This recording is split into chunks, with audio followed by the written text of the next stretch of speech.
মামলা, মিথ্যে মোকদ্দমা, জালিম মানে মানুষকে ধৈর্য নিয়া জেলে দিয়া, ধৈর্য নিয়ে পুলিশের কাছে দেয়া, ধৈর্য নিয়া থানায় হস্তান্তর করা, এইটা গুনাহ।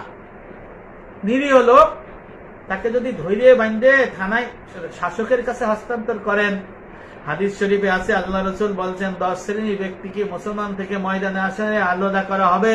ওই 10 শ্রেণীর ব্যক্তির মধ্যে এক ধরনের ব্যক্তি যারা নিরীহ মানুষকে ধরে শাসকের কাছে দিয়ে মিথ্যে মামলা, গ্রেফতার, নির্যাতন, অত্যাচার করায়, এদেরকে আল্লাহ পাক বলছেন এই শ্রেণীর ব্যক্তিকে ময়দানে হাসরে আগুনের শুলে চড়ানো হবে। নাউজুবিল্লাহ। তা এই কথা যদি বলে সে কি আর এইসব করবে? করবে না। এবার মিথ্যে মামলা যদি কেউ করেন, এলো বান্দার হক নষ্ট। মিথ্যে মামলা নিয়ে যদি কেউ মরে, সে সারা জীবন আল্লাহর গজবে পতিত হবে। নাউজুবিল্লাহ বলেন।